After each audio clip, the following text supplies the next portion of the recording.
Nuclear ghosting revenge on cheating fiancé.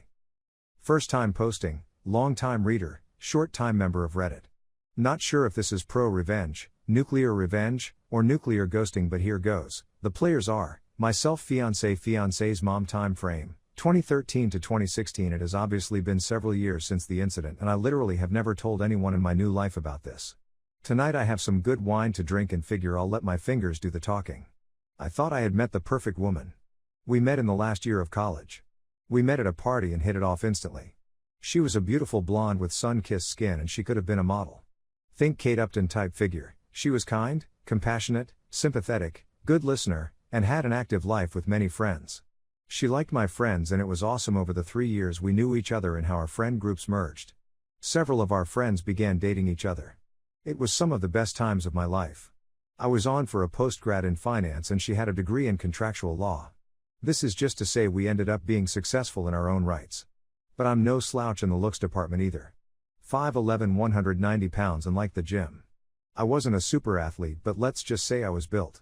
But I was/am very shy and didn't have a lot of prior relationships prior to meeting her. The first evening we met, we were smitten. First night we talked all night. Then it went to texting/phone calls daily, then dates weekly, then after a year, when I started working my new job, she moved in. I loved her family and her family loved me. Mostly her mother, as her father was standoffish, as he was to everyone. It was a whirlwind romance. After 2.5 blissful years of overseas vacations, hiking trips and luxury vacations, I proposed to her. She said yes. I was over the moon. She was doing all the planning for the wedding. We were talking about our futures together, buying a house, children and family trips that we were going to take together and all such things like that. Then it happened. One evening after we both get home to our apartment, she is a little distant. I think I noticed it right away, as we were always very affectionate towards each other. This would only happen about once a week for the first month, after proposal, then it was more frequent. I would have been none the wiser, except that I used to listen to a lot of Reddit on YouTube. So, I waited and observed. These bouts of ignoring me would only last a couple of hours, then she would be right back to normal. But after 6 months, wedding in a year, she was like this almost every night. Sex was still great, relationship with her parents still great, but over Thanksgiving at her parents' home in Louisville, Kentucky, we lived just north of DC, she was standoffish towards me in front of her mother. Now her mother was a very observant woman. She pulled her daughter aside to talk to her, and I could hear them arguing. After some heated but words, they returned to the rest of the family and carried on like nothing was going on. I figured I could ask her about it later and did. She was not willing to talk about it and asked me to wait till we were home to discuss it. I agreed, as I loved her deeply and thought we could work through anything. Her mother was an older version of her. Same stunning looks, just a few grays in her long thick blonde hair. This is important later. Back home I asked her about it, and she was unwilling to discuss it. When pressed on it for a week, she finally confessed that a guy at her work was trying to get to know her better. She wanted to be forthcoming, so she showed me her phone, and as I looked through it I noticed that all the texts that would have happened during the time she was withdrawing from me were removed. There was nothing untoward in the texts. But I did go into her phone settings and turned on her locator on her phone, as we shared the same phone plan. And I honestly thought it would make me see that she was not doing anything wrong. Was I wrong? That second weekend after Thanksgiving she had a company Christmas party. I had planned on going but came down with food poisoning and had to back out. She had a girlfriend pick her from our apartment, as they planned on drinking a lot. Had a DD for the evening. We had planned on going out all night, so I told her to have a blast and I would see her in the morning. So, as I'm puking my guts out and barely able to get off the toilet for more than 30 minutes, I grabbed my phone and watched her location. First it was a restaurant, then the venue of the company party, then a bar. None of this alarmed me until I saw her phone stop in a downtown hotel. At this point I was miserable in more ways than 3. Projectile vomiting out my butt, mouth and now soul. I finally fell asleep due to sheer exhaustion at 2 a.m. At 7 a.m. I awoke and saw she was still at the hotel. At noon she finally comes home, and I am on the mend. She loves me up, and I asked her about the previous night without mentioning anything about knowing her locations. She talks about the restaurant, party, the bar, but then says she went to her girlfriend's house to crash for the evening. First lie. For the next 3 months she has to start working later and later, 3 to 4 days a week. As I start asking her about it, she becomes more and more defensive. I talked to her mom one evening when fiancé didn't come home until late. I asked her mom about the Thanksgiving conversation, and she admitted to me that she thought her daughter might be stepping out of our relationship, because of how she read her body language. She also said that her daughter was being more and more distant with her in their weekly texting conversations. With all this speculation that was going on in my mind, I kept it to myself.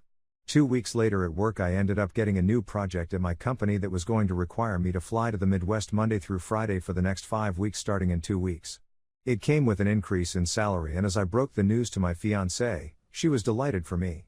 I didn't think though that she was excited for the same reasons I was. So, I went online and ordered 4 motion-activated spy cameras for my apartment. I put one in the living room/entry area, one in the kitchen, one in our bedroom, and one looking down our hallway. They were very small and connected to the internet via a hidden network, so they couldn't be spotted on the Wi-Fi network. I secured the cams with a password and waited. On my first week out, she had girlfriends over the first 2 nights and never worked late once. The third night a guy came over. I was enraged. I'm sitting there in my hotel room screaming at the monitor and calling her every name in the book. Then they went all the way, first on the couch, then in our bed. She bent for ways for him that I didn't know were possible. What was the worst was as I am watching them get it on, I call her to see how her day went. She hears her phone ringing and holds her hand up for him to stop giving her and answers the call. I ask why she is breathing heavy and said she was at the gym working out. As soon as the call is over, she goes right back to doing the dirty. When I got home Friday evening, I ignored her and went right to bed, and early Saturday got up and went cycling. I was so upset that I didn't even realize that I biked over 50 miles from our apartment. The furthest I had biked before was 30 miles. But that day I went 105.6 miles. Getting back absolutely exhausted, I showered. Then she and I went out that evening and had fun with our friends and had a lot to drink. Is it breakup SX when the one you're going to break up with is oblivious? I was bursting inside. Heartbreak, anger, rage, feelings of betrayal all swirled around in my heart and mind. She, who used to be so attentive, was oblivious to all this. It hurt so much because I loved her so much. I finally confided in one of our mutual friends and he told me that they all knew about it for months. I was finally told. They all felt sorry for me, but no one again said a damn thing to me. Which is why they stopped inviting us out with them. I hadn't noticed it before, but I could look back and see that about 3 months prior they gradually invited us/me less and less. So, I figured I would try and win her back. The next weekend I planned the entire weekend as a complete weekend of spoiling her in every way. Wined and dined, pampering, massages, rubs, and talking to her about future plans and about how much I loved her. I knew I was starting to break through when after her 4th glass of wine she started to cry, and I could tell the guilt was coming up to the surface. I asked her what was wrong, but she would choke up every time she tried to speak. I then told her that if she did something in her past or was having some kind of conflict in her mind that she needed to speak to me about, that I was more than willing to talk with her about it, and if forgiveness was needed then I was more than willing to forgive and move on. The only words that came out of her mouth and her was how much she loved me. It actually hurt to hear that from her, as I now had 4 separate videos of her and the other guy in our apartment getting it on.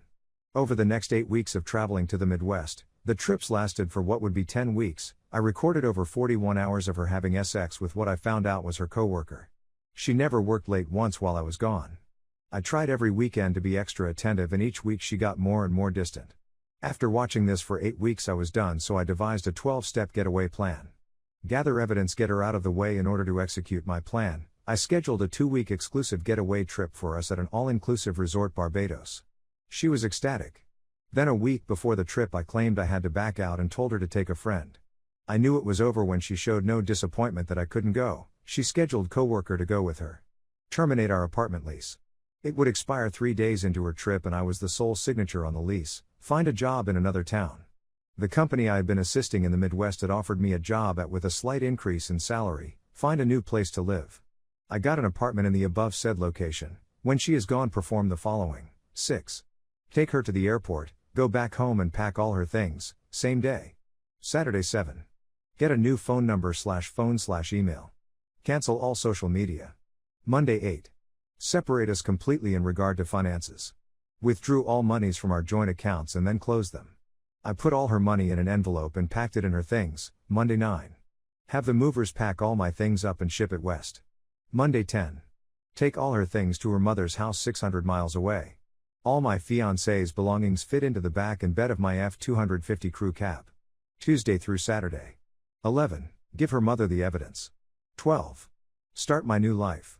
I didn't want to do anything that was illegal, so I made sure that nothing of hers was missing. It was so hard to pack all her stuff nice and neatly away. I never cried so hard in my life. I have read so many times on Reddit about SOs saying they will never do it again when caught, but they don't stop. My hope was that she would genuinely confess so we could forgive and move on. She never did. Twice she came really close, but her secret was too hard for her to reveal. Tuesday morning, I left our apartment north of DC for the last time. It took 10 hours to get to her mom's house. What happened when I got there I was not prepared for. I arrived at her mom's house around 8 in the evening. I figured she would be surprised to see me since I was coming down unannounced. Since they lived in a gated community, I had to buzz her house from the front gate, so she was waiting for me outside when I drove up. I could tell that she had been crying when I walked up to see her. I asked her what was wrong and she hugged me, bawling that she thought her husband was cheating on her with a much younger, skinnier, and prettier woman. Dumbfounded, I just held her for what was probably 10 minutes. She soaked my right shoulder with her tears and SNT. When she finally composed herself, I asked if we could go in a talk. We went in and I asked where her husband was and she indicated that he said he was going fishing with his buddies at a remote cabin an hour away. Then she said, he hates fishing. She gave me all the indications that she had picked up on, and apparently it had been going on for about a year. So, doing a little bit of research, we found a credit card hold charge for a 5-star hotel that was only 20 minutes away. On call later confirmed her husband was in fact there for a 4-night stay, cheating with his mistress. 2 peas in a pod. I said. What? She responded. 2 peas in a pod. I said again. Your husband is cheating on you and your daughter is cheating on me. That's why I came here to drop her stuff off and move to. I showed her the evidence in a binder on screen captures I had made. After looking at the first 3 or 4 pages, she looked at me dumbfounded. We both hugged and cried for a good 30 minutes. At that point she said stop crying and looked at me and said, well, tonight there is nothing we can do about it except for you and I to knock out these 3 bottles of Moscato and FCK in every room of the house. She grabbed 2 wine glasses and a bottle of Moscato wine and walked out to their private pool deck saying, are you coming out here or are you going to get F King revenge? Now I won't go into much detail because I don't want to get blue balls, but that night and for the next 3 days we F'd non-stop. I put myself in every hole her beautiful body could offer. I must have met in or on her 25 plus times in that period. After those days were over, we passionately said goodbye and I drove to my new destination. She kept me informed as to everything that happened when now ex-fiancé got back. The day fiancé got back was epic. I canceled my phone the morning of the day she got back. So when the plane landed and she called for a ride, it indicated the phone was disconnected. She apparently had her lover take her home. He dropped her off and left. When she came to the door, a strange couple, new tenants, answered the door and she freaked out. I can't tell you how many times she tried to call me because again the number was no longer valid. She went to her girlfriend's to stay for a time as coworker was already married. When she called her mom in a panic, her mom told her that I had come down and dropped off all her things and mentioned that all her monies were down there as well. 600 miles away. Her mom didn't tell her that she had F'd me more in 3 days than fiancé and I had in the last 6 months. But she did tell her that she knew that she was cheating on me, and I said I had found a new job, place to stay and new career far away from her and all the friends we had. And that her mother was separating from her father due to infidelity. Apparently she cried for days and took a week off of work. But alas, she found comfort in the arms of her married lover. Her mom never let her know where I was at. I had completely cut off that part of my life. The only link I had to that old life was fiancé's mom. And she has kept our secret to this day. Fiancé was ghosted the mosted.